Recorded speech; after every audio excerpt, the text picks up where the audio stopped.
here's our old Onan. When Irene come through, it sat for probably 6 months before I had to use it again. All I got is just this little thing. I mean, I know that's terrible, but that's what I got. Anyhow, it sat for about 6 months before Irene came through, and then we really lost our power. And I come out and start it up. It had cranked over, but it wouldn't do nothing. It has an electric start on it, which is nice. No spark. So, like any other small engine, I took this shroud and stuff off of here, got down to the bare flywheel, and lo and behold, there's no magneto. It has its own 12-volt system to run an ignition coil and breaker points and everything. Breaker points are right down here. But, well, what I did, I got this old battery right here, and I stuck it up, hooked it up to it because it will charge the battery.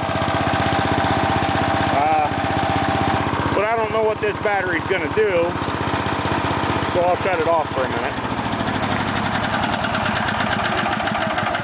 There's so much stuff going on with this generator. It's a nice story though. But basically, by the time I got the whole thing ripped apart, put back together and running, the lights were back on. So it gave me something neat to play with while the lights were out. But now let's see if this battery works, because this is an old battery. It's been sitting out. This is the battery that's normally devoted to the generator. What I should do is get out here every month or so and run it for an hour or so like that. Keep that battery charged up, and plus keep it off of the ground. Right now all I got it on is a rubber mat, and that's not really good. Alright, let's see if this battery does anything. You got an electric starter switch right here. You push it down to kill it. You hold it until the engine is totally dead and stopped. And then you...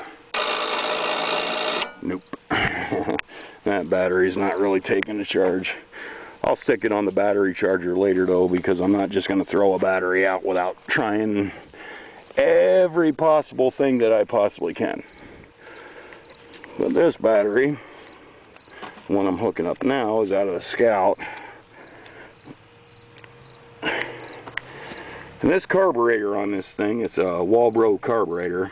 It's pretty tricky. I gotta keep messing with the float all the time. I don't know what's going on with that. But like, sometimes it'll be starving for gas, and other times it'll be pumping gas out of this little overflow hole up here, right down in there.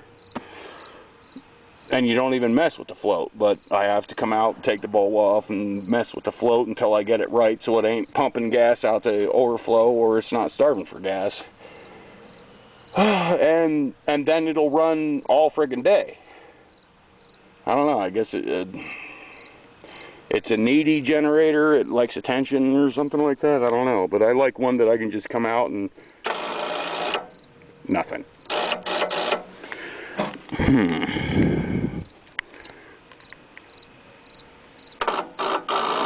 I saw a little puff of smoke just come off that positive terminal. There we go. There it goes. When it's running great. Really, Onan is a great engine. They're a great company. I don't know if it's still Onan anymore. But the problem with the float is, when we got this generator, the float was cracked. So it obviously wasn't working right. It's not floating, it's sucking in gas and sinking. We found a float that was close. Very, very close. Wasn't quite right though. I had to do a couple of modifications to the carburetor. Mainly just a little bit of grinding on this one stem that dips down into the bowl. And I don't know, I can never get this float to work right. But once you got it running, it's a good runner. And it does put out. I was running my refrigerator and my upright freezer with this sucker all at the same time, and it works good. It's only 1.5 kilowatt, but I think that's a true 1.5 kilowatt. Like if you buy a friggin' Chinese generator or something like that and it says 3 kilowatts, that's its peak performance. Just like when you buy a stereo system from Walmart for your car, it says 300 watts. That's 300 watts peak. If you go and read the RMS on it, it will be 150 watts. That's what it's supposed to run at all the time. And I'm rambling, and I drank a couple of beers, so here's my Onan. It's running good, and much love to all of you.